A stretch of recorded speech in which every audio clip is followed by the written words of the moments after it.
It's been 76 hours and 6 days since you took my Jive Talkin away.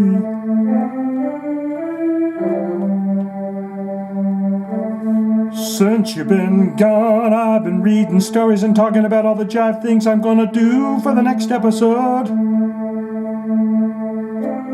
And now I'm willing to give it a try, 'cause nothing compares to a Jive Talk. Now that I'm back, we can do a little jiving some more. And I'm ready to get into it now. 'Cause nothing compares to a jive.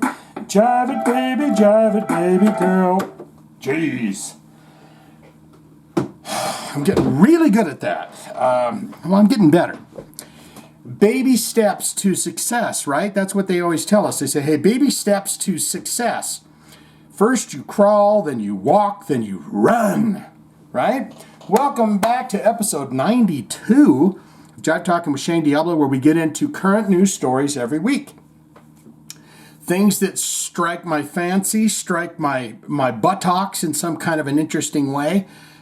We read those stories, and then we read your comments, and we've got that all lined up. Let's get right into it. The biggest news, and you guys are going to love this, the way I've done this, is I've done it from hair, the biggest hair, all the way down to all the stories. It's like the biggest hair, then a little less hair, then the middle stories, a little less hair, and then we go into bald and stuff. I mean, it's genius what I've done here.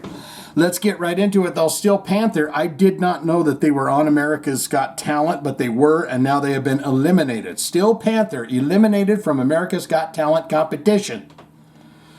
Steel Panther failed to make it through to the top 10 of season 18 of America's Got Talent, reality television and talent competition series.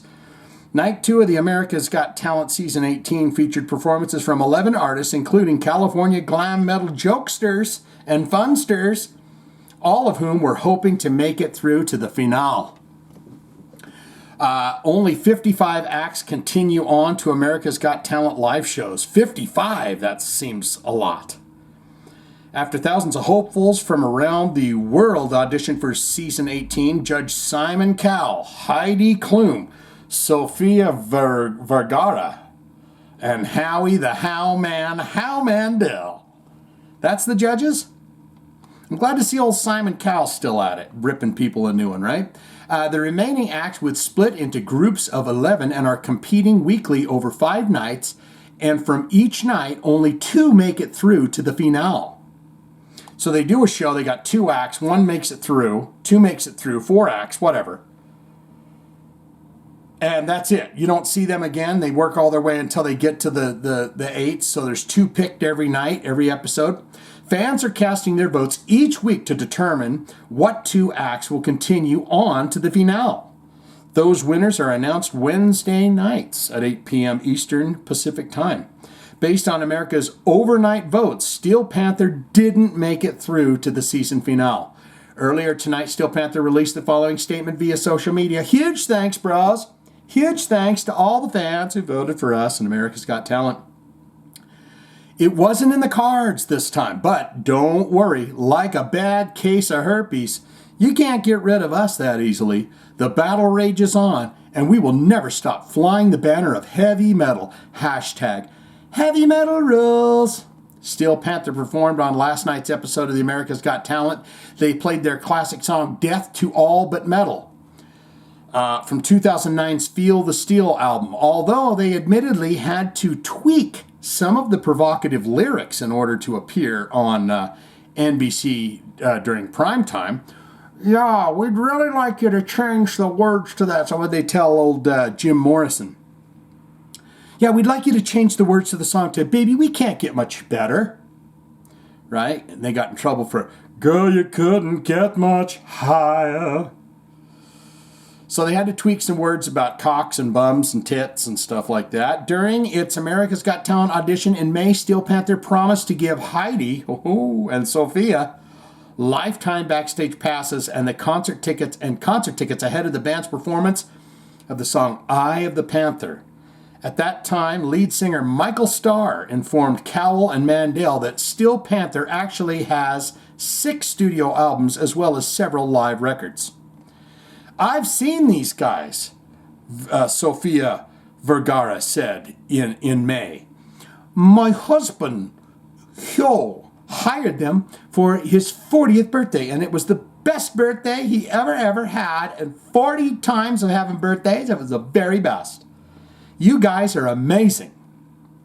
Steel Panther's Styx Zadina told Parade about how his band ended up appearing on the show. We got a phone call from somebody that said, hey, you guys should go audition for America's Got Talent. Our first reaction was, we're professionals and we didn't think that you're allowed to be on that show if you're a professional. But apparently, somewhere along the way, they opened that competition to people who are professionals. And we are professionals. So we put our heads together and we said, professionals can be on there, and we're professional. We had to weigh it out and say, hey, the type of band that we are, the things that we say and sing about don't necessarily mesh with network television rules. We did bring that up, and they said, we know, we're cool with that. So there you have that, guys. Now look at this.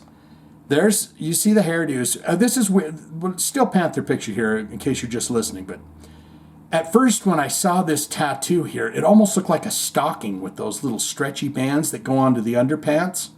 Like there would be the underpants on his arm and then the stretchy garter straps, and then this whole thing would be a legging. Is that what that is? Or could this be like one of those dream catchers and then just a big sexy silk stocking? I don't know. But look at this.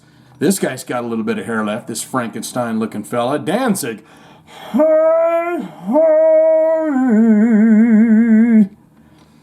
Danzig cancels Houston concert due to ongoing heat wave. It's like a heat wave. Oh yeah.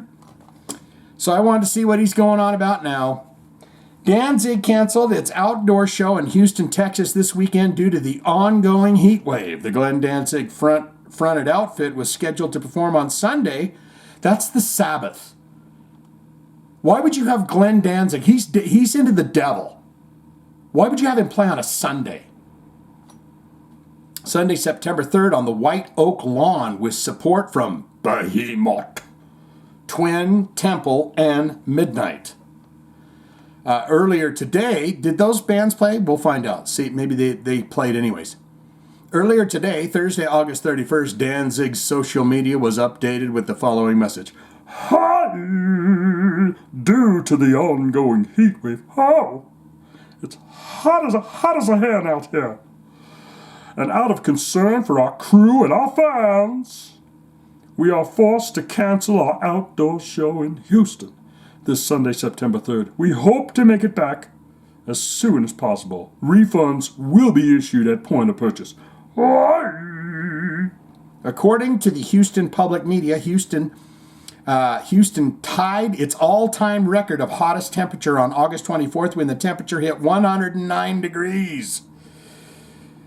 Yeah, I could see why old Danny would be... You get swamp ass out there on that stage. In all that black clothing, you get swamp ass.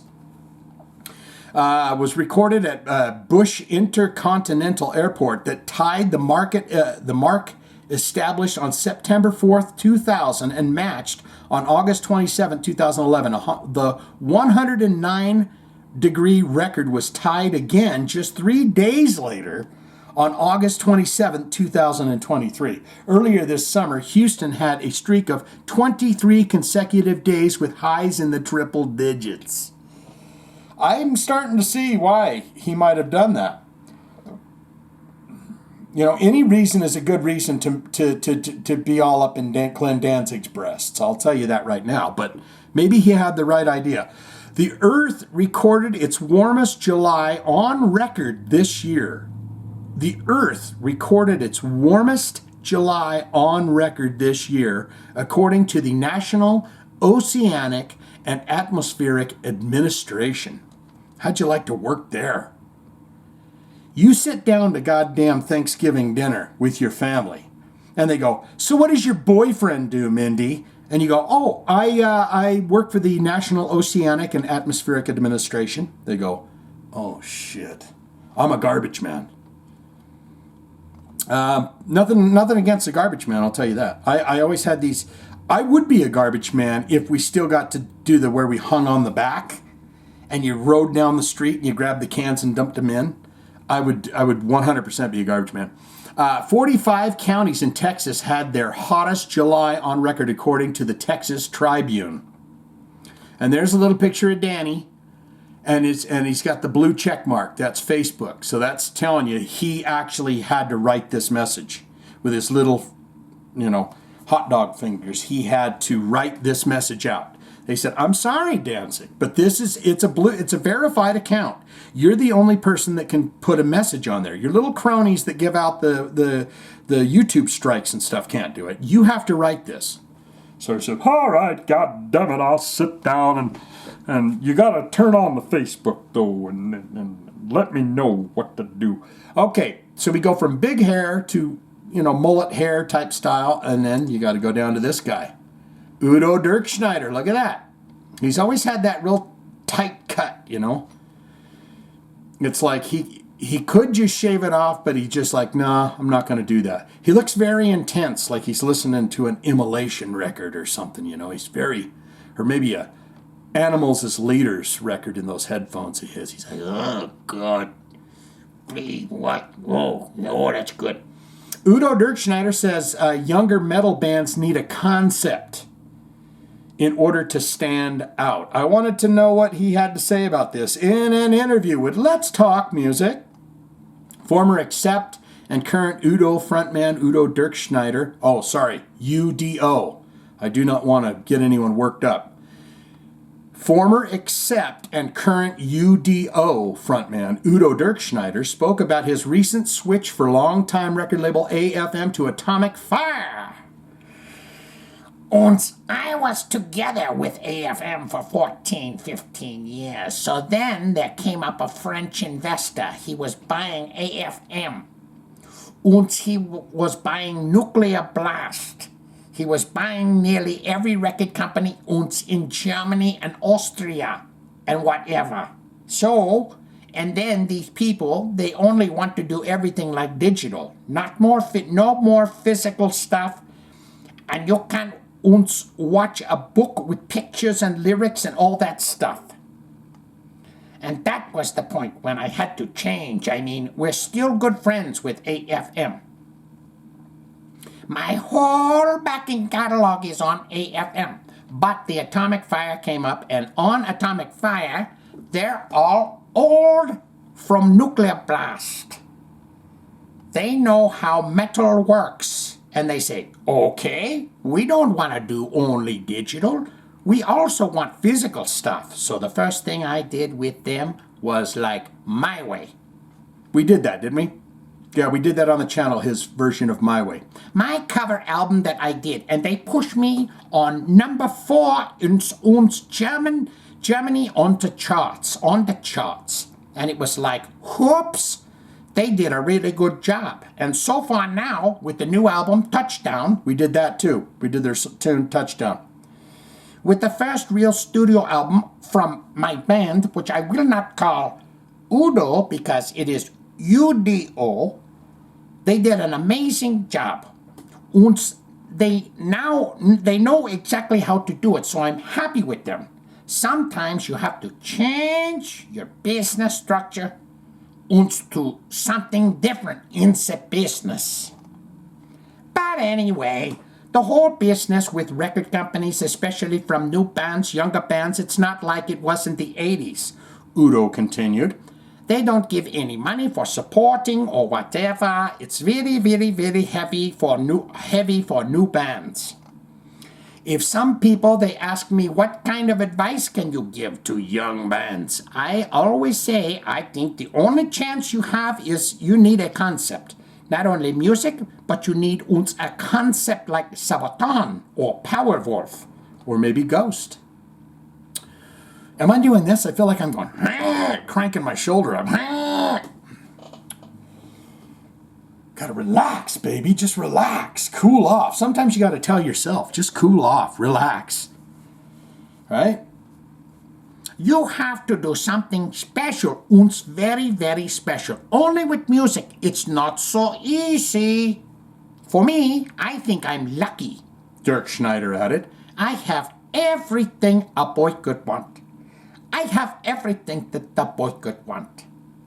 I have everything what I need. We can tour, making a touring worldwide. Okay, Russia not, and Ukraine not at the moment, but the rest of the world is open for us. And that will be definitely the touchdown, a long, long tour. I know that already. Touchdown was so I hope I get to see him. I've seen Accept, but I haven't seen Accept with Udo, so I would love to see UDO band in concert. As long as it's not in some big, massive place. If it's in a small 5,000-seater, 1,000-seater's even better, then please. Touchdown was released on August 25th through Atomic Fire Records, the 13-track LP, so the album's called Touchdown too, and a song called Touchdown. The 13-track LP was recorded at various locations with producer Martin Matez Pfeiffer and was mixed at Redhead Studios. That is fun. In Wilhelmshaven, Germany, while the mastering was handled by Stefan Kaufmann at Rock Studio, Solingen, Germany. He does it all out of Germany. The record also includes a guest appearance by violinist Stefan Pintev, and the title track and bass track were recorded by former Accept bassist Peter Baltus. Artwork was provided by Martin Hausler, who was also responsible for shooting band photos in support of the new album's campaign. In April, Peter Baltus, officially joined UDO and Dirkschneider. That's another band that Udo Dirkschneider has. He's got one for the first name, one for the last name. The two bands fronted by Udo Dirkschneider. The former Accept bassist had been playing bass for UDO since last September, initially as a temporary replacement for UDO's then bassist Tillen Haudrup, who was hospitalized after the band's show in Munich, Germany. So there you have that. And so you see here that he's got that real tight, that's probably a half-inch hairdo there. It's right along the skull. Well, look at this guy. Bang. Bald as the sun goes. That's Jeff Tate right there. He wears his goddamn sunglasses at night, this guy. And he's got that microphone. He's going, oh! No, he's not doing that. He's probably belting out some beautiful note. He's not doing stand-up comedy like Todd LaTorre. But he's still good. Jeff Tate looks back on Queensryche's early relationship with Seattle grunge acts. Soundgarden was, quote, an opening band for us. I gotta hear about this. Soundgarden, man. How great. I've just been listening to a lot more Soundgarden just for his voice. I've even listened to a little Audio Slave. What's that one song? You gave me love, now show me how to live. It's like, man, good. In a new interview with Rockin' 101's The Johnny Rock Show, original Queensryche singer Jeff Tate spoke about his former bandmates' early relationship with the groups who were in Seattle grunge scene just as it was exploding into the early 1990s. He said, "All alone now except for Soundgarden." No. Soundgarden, we played shows with them when they were coming up. They were an opening band for us, and they appeared on festivals with us as well. So yeah, we kind of watched the episode happening from a distance, actually. Honestly, at the time in our careers, we were, I think, 5 albums into our career at that time.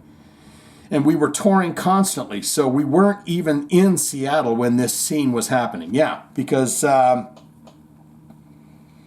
By 1990 or whatever, when this thing was blowing off, they were already doing Operation Mindcrime and all of that, right? Wasn't Empire out too?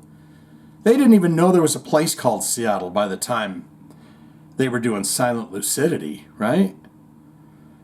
Tate told Chicago at Night in a 2012 interview that he was happy to see the commercial focus shift from hard rock and metal to grunge, especially with Queensryche coming up in the Seattle area shortly before the grunge floodgates opened. And it pretty much all of that grunge came from there, didn't it? For the most part. Oh, it was exciting to watch, especially since we knew most of those young bands that were coming up behind us. Soundgarden, Alice in Chains, Pearl Jam, those three bands toured with us quite a bit during the early 90s. So we got to know those guys quite a bit. They toured with them quite a bit, and they got to know them good quite a bit. So it was exciting seeing them rise to popularity. It was so fun to watching that. It was so freaking fun watching that, I have to tell you. Tate's sentiment were echoed by Queensryche guitarist Michael Wilton, who told Hot Metal in 2016 he didn't blame the grunge explosion for the collapse of the flourishing and very lucrative scene. Let's face it. This is him talking, Michael Wilton. Let's face it. The industry got stale, you know?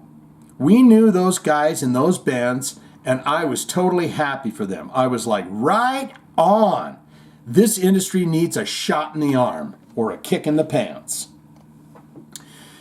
In the court documents that were filed in 2012 during Tate's bitter legal battle with his now former bandmates over the rights to the Queensryche name, I guess Wilton won, drummer Scott Rockenfield and bassist Eddie Jackson admitted that the poor sales performance of the 1994 album Promised Land, which came out 4 years after the band's mega successful Empire LP, had put huge pressure to the group to stay on top. They wrote, with the now huge phenomenon of the grunge sound, the production of the 1997's Here in the Now Frontier album was very sparse and raw as we were trying to capture an essence of that sound to make us sound more current. I think Slayer did a little bit of that too, didn't they? Do a little new metal? That would have been new metal, right? Maybe it was a little new metal grunge Slayer was going for. Earlier this year, Wilton talked to Max Davallo of the Sonic Dorms music talk show about the rise of grunge forced most hard rock bands off the radio on MTV, with the album and tour sales plummeting. I think as far as the metal, the progressive rock, and the hard rock, we catapulted. So I think we were kind of in our automatic way of existing. And it's something that you see technology changing. The dynamics of the record companies were changing and new crowds were coming in and they wanted something of their own. And that all was great, all for those bands, and especially all the bands from Seattle because we knew them all. For us, it was a time of just a shift in the industry, and I think we weathered it. We kind of went through some changes, probably like most bands do. I think we had such a solidified following that it really didn't matter.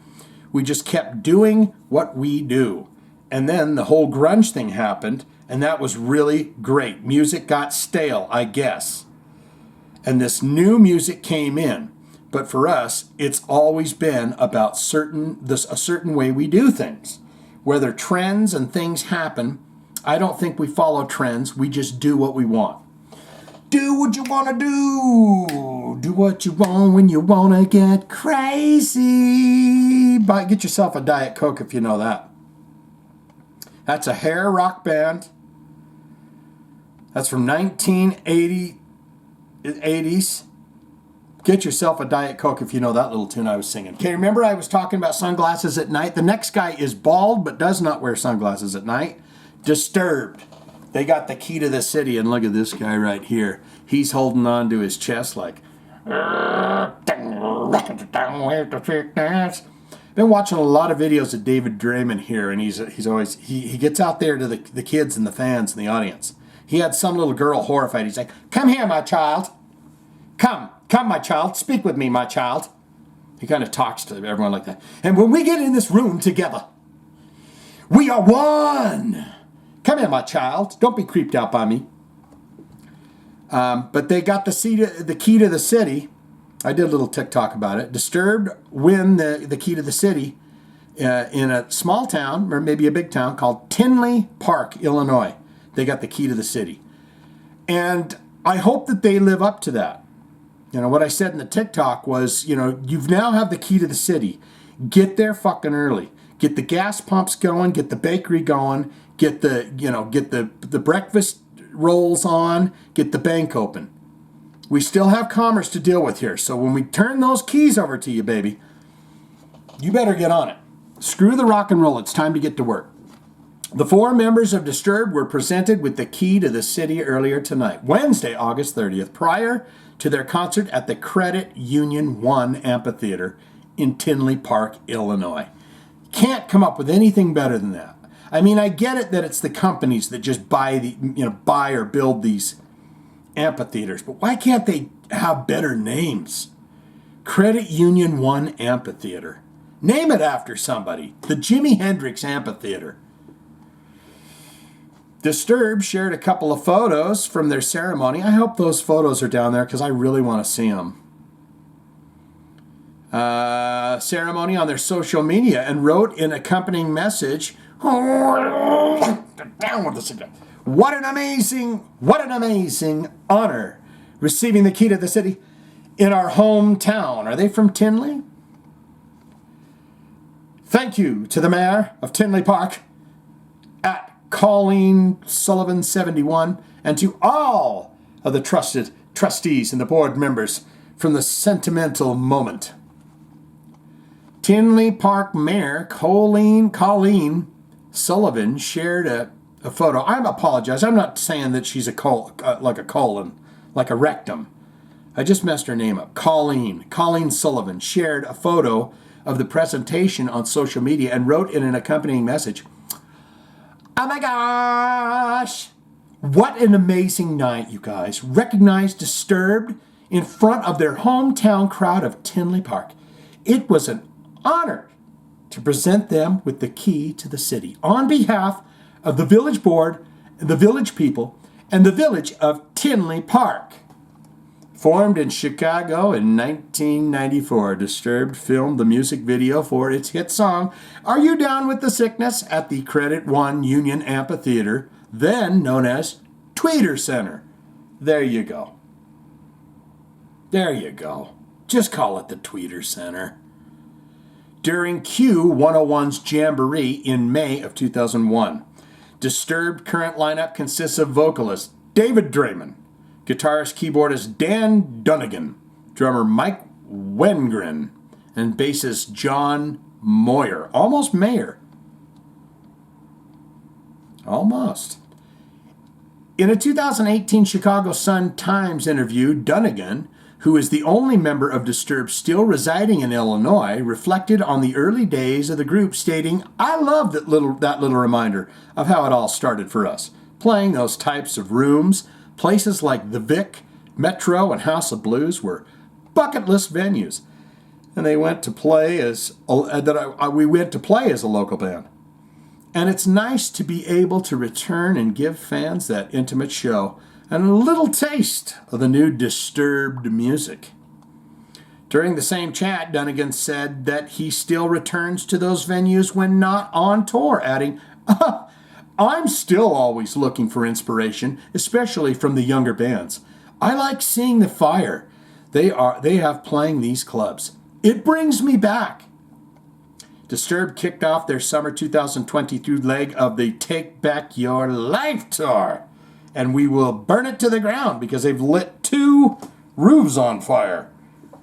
Almost, if the sprinkling systems didn't come on. They want you to take back your life so they can... The Take Back Your Life North American tour on July 11th at the Ball Arena in Denver, Colorado. What are we going to call this arena, guys? Let's call it Ball. Let's just call it Ball. How about we call it Credit One Fuck that. We'll call it Ball. Support on the track is from Breakin' Benjamin and Ginger. Released in November, Disturbed's latest album, Divisive, was recorded earlier last year with producer Drew Folk, who's worked with Motionless in White, Little Peep, and Highly Suspect in Nashville, Tennessee. Let's get into your comments, everybody. Do you see that? Isn't that amazing what I've done? Hairdo, little bit of hairdo, baldy and baldy. I mean, these guys, you know, they've got different levels. This guy's the only one that's got the long hair and Disturbed. This guy says, I'm doing a fun kind of mullet mohawk style. And this guy says, well, I like the mohawk, you know, with the gel, but I'm not comfortable shaving completely. And this guy, David Draymond, says, be a man. Either shave it off or don't. Let's get into your comments. Let's do it. Mike Buchanan coming up first. Now I am humming To Hell with the Devil. Thanks, Shane. That was the theme song I did last week. Perfectly. For this week's movies that are bad, but we love them anyways, I went with an all-time classic 80s horror movie, The Return of the Living Dead. Yes, I just watched that a few weeks ago. What's there to say? Bad actors, cheesy dialogue, bad special effects, a wonderful cemetery scene, if you ask me, but oh so good. This movie is unique for the zombies in it. Up until The Return of the Living Dead, zombies were slow-moving and extremely dumb and didn't talk either, right? In the movie, they are fast-moving and intelligent, can even speak some words. Brains. If you are a fan of zombie movies, and how could you not be? If you're a fan of zombies, and how could you not be? This is a great one to watch. This movie has ties to the town I now live in, Davenport. The actress Linnea Quigley, who's on that doing the dance in the cemetery, was born here. She's considered America's scream queen by many. Yeah, and she's also in, remember the famous scene on the deer horns. I won't even say the movie. You go ahead and get down there and tell me what movie that is. Yes, still Mike Buchanan. Yes, I know that metal is symbolic with the devil. It's part of the appeal. Everyone has their own lane to be in. Christian metal is decent. What set Stryper apart from the rest was Stryper wasn't trying to be a Christian metal band. They were trying to be a metal band with Christian lyrics, if that makes sense. It does. Mostly, it's to do with what label the bands want to be signed to. For Stryper, it was Enigma, who were a very major label. Also, I saw a little quick thing about what's his name, Scott Stapp, and he was talking about Creed and how all the dudes that are in the band was kind of upset because people were going, oh, I didn't realize Creed was a Christian band, because the other three guys, the other three guys were asking him, what the hell are you singing about? If everyone's thinking we're a Christian band, he goes, we were not a Christian band, but, you know, Scott Stapp's vocals were, and they broke through that. Still Mike Buchanan here. Okay, no one wants to hear my sins. Sorry to say to Ripper, but just because you were part of a band for 2 albums does not entitle you to be in the Rock and Roll Hall of Fame. There's plenty of bands that have new members that are not part of the Rock and Roll Hall of Fame. It's true. And why would JP why would Judas Priest ask him to perform? Still Mike Buchanan. Can't say I was a big Melvins fan, but I do like a few of their songs. Best of luck on the surgery, Dale. FYI, if you didn't know that they named the band after a supervisor at the Thriftway where Buzz Osborne worked at. I had no clue about that, but that's fantastic, and that sounds just like something Buzz would do. Mike Buchanan, Dave Grohl is like everywhere. Rock and roll lifestyle. Put on the glasses and read those lyrics. Yeah, he had it, you know. He's getting up there too. And now, Jive Talkin jokes of the week. And since you let me know that you got scowled at when you told one of my jokes, the appropriate response, I won't be mad about not getting my heart last week. Oh, shit. Okay, so you're saying since I got scowled at, I might have held back that hard? Is that what you're possibly implying? Gotta have a drink of this.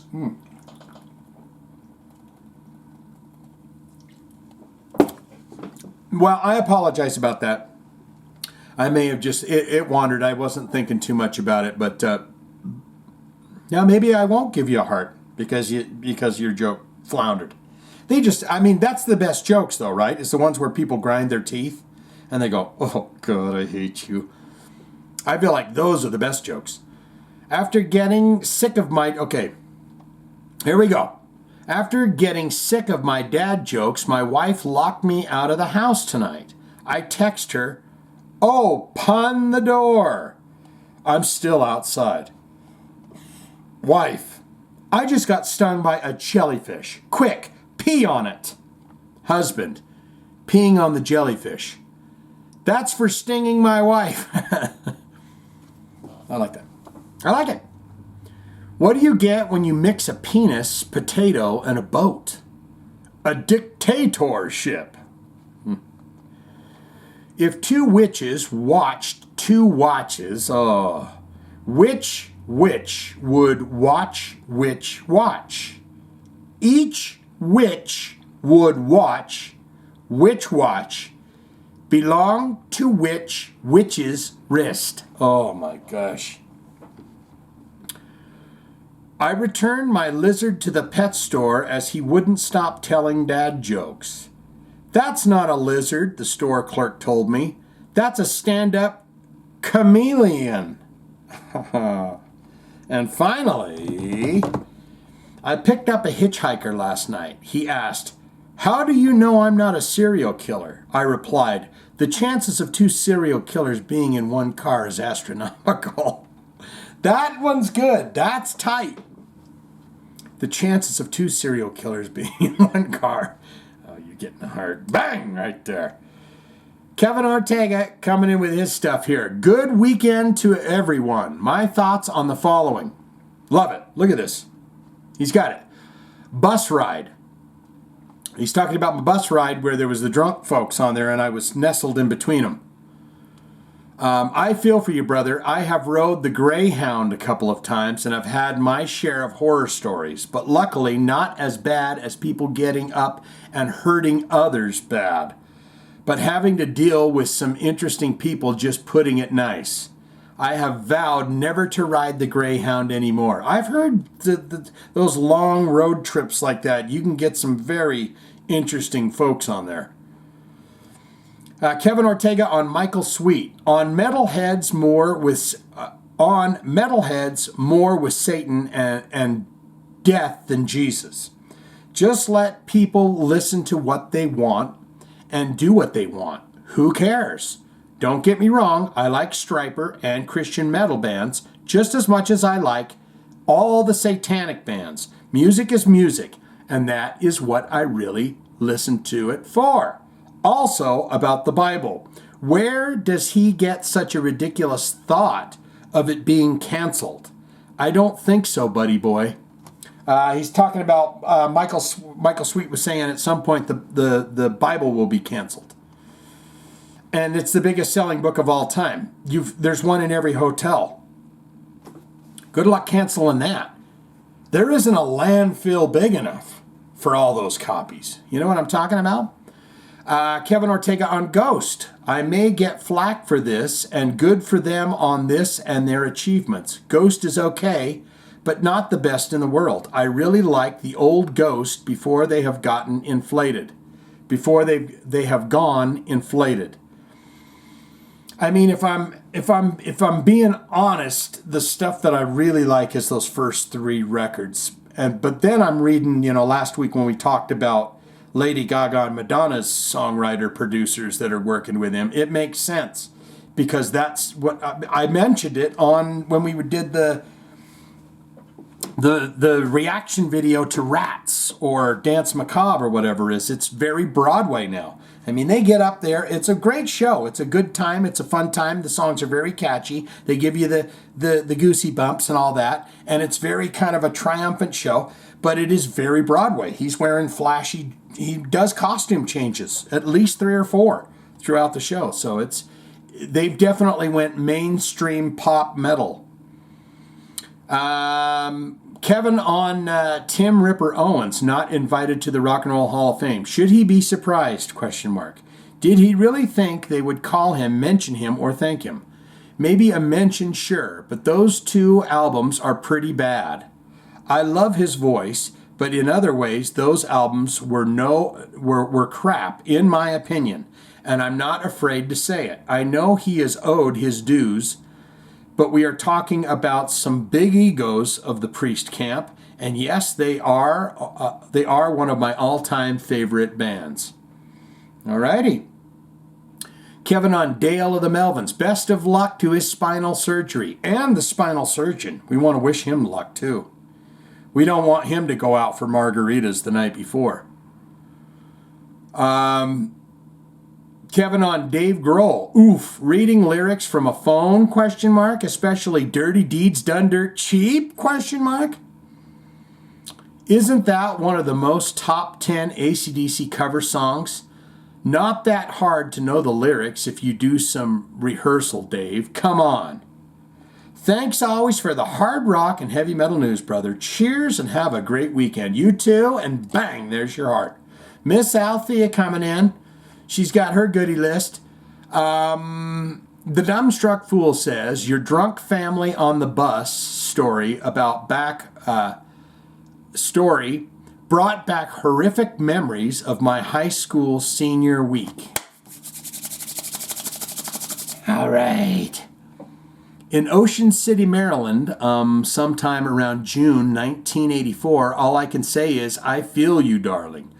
I know all about just wanting to get home and having some peace. I would personally chauffeur you to from work, to and fro, if I could just to save you such foolishness.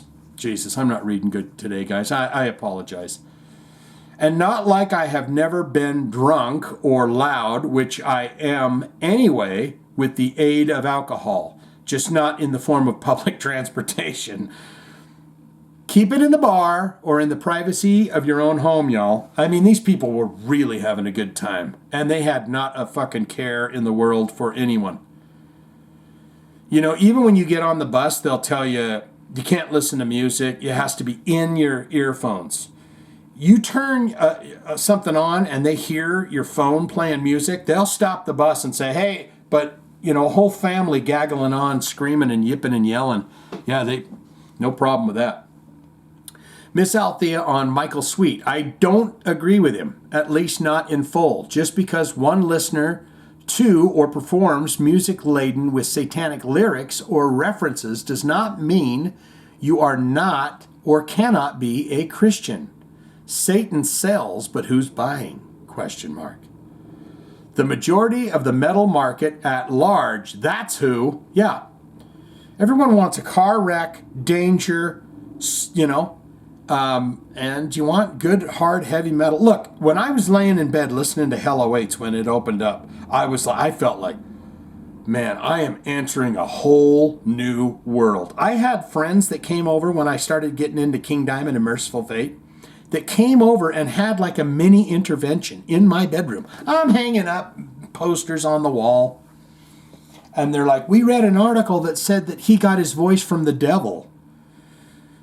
You know, are you going to get rid of your tapes? And I'm like, no, this stuff is great. I like the spookier, the better. Miss Althea on Ghost, just laughing at the words devotional and pop-up together. Genius.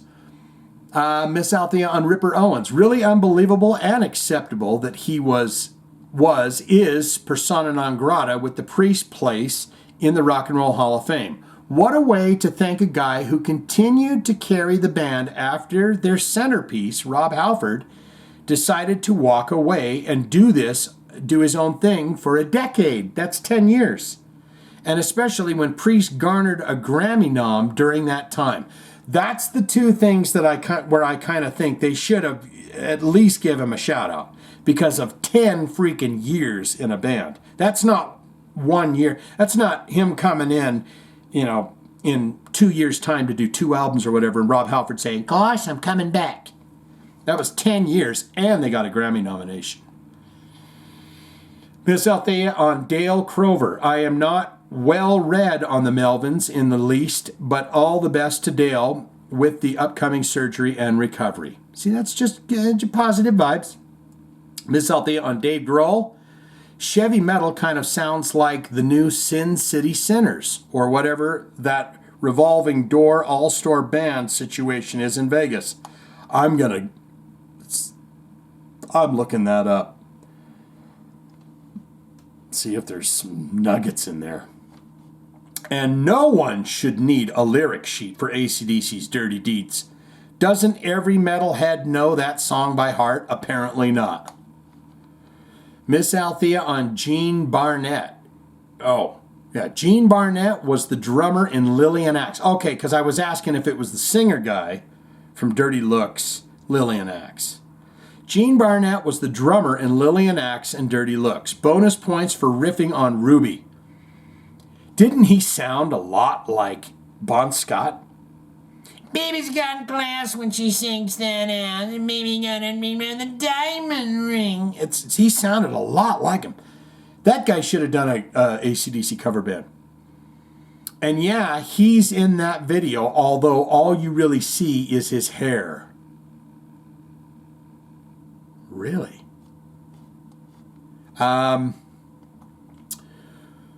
Back to Prince. Miss Althea, back to Prince. The Minneapolis sound is credited to him as being a pioneer of it. His original, I've never heard Minneapolis sound in my life, is a pioneer of it.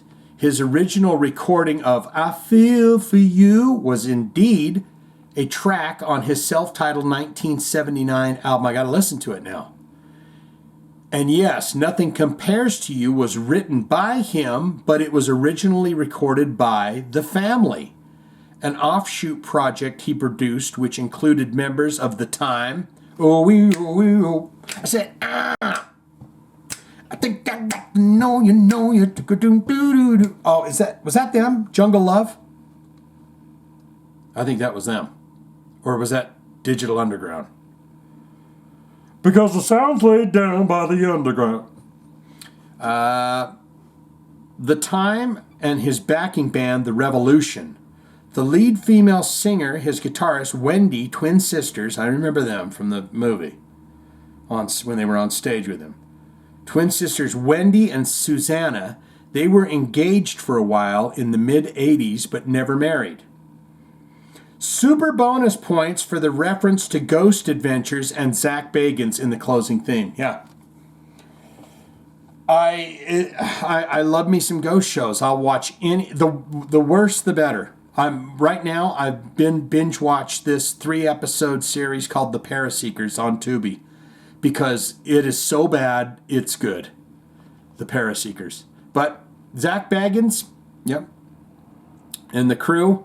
I always wanted to know what happened with him and Nick. If you guys are deep into the Ghost Adventures lore, it starts out with just that tubby fella, Nick, and Zach Bagans. And at some point, a few seasons in, old Nick, he shoots off and he starts doing his own shows.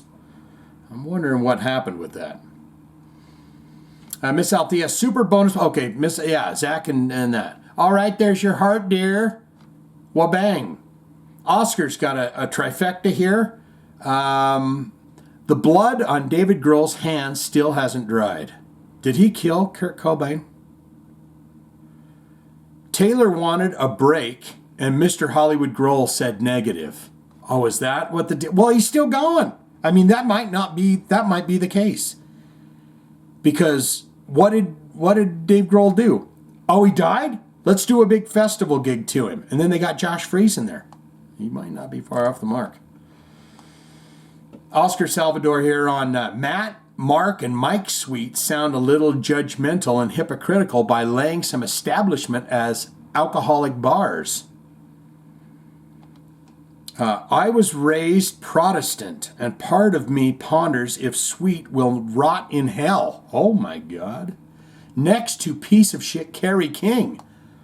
Boy, that's something else. If Michael Sweet burns and like wakes up in the afterworld and Kerry King's sitting there, oh Jesus, he's going, oh my, what have I done?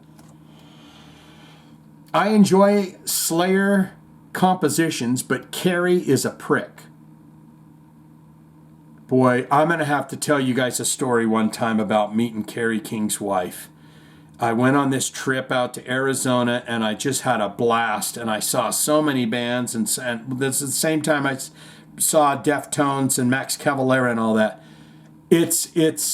I'm going to just have to find a time to talk about that.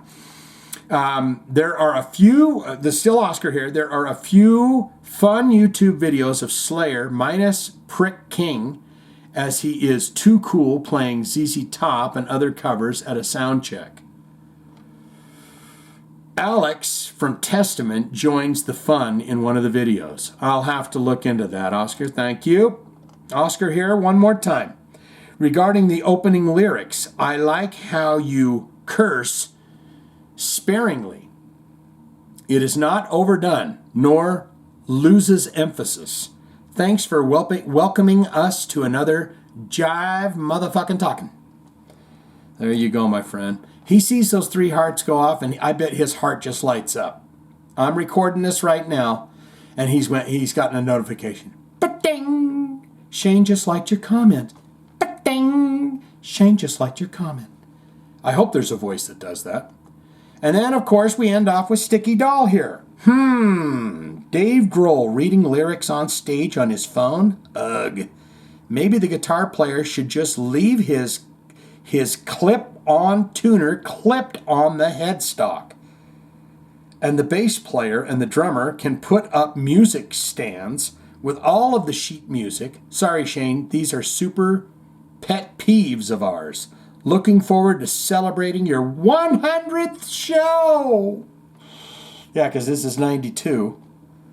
Well, thanks for saying you're going to stick around that long. There's a heart. We are out. We are out. We are all about. Get out there. Breathe deep. Lift them legs. Do them squats. Bend down. Anything that's worth doing, you're not going to want to do. So just goddamn do it. Right? We're just going to freestyle. We're just going to, we're going to freestyle.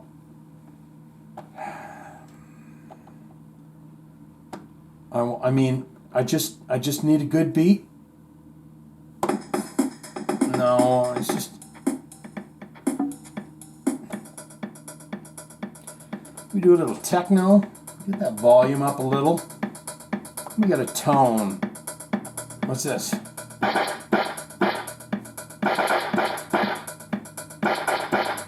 It's like a Sig Sig Sputnik song. Buy yourself a Diet Coke if you know who that is.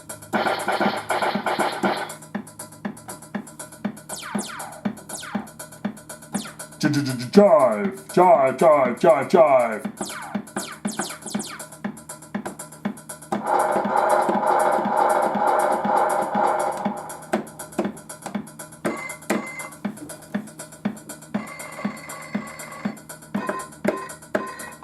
Jive, motherfucking. Mother. Jive.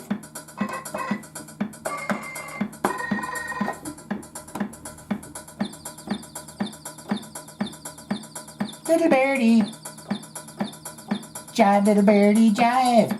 Take this special note to the castle. Jive Talkin' episode 92. Wax seal.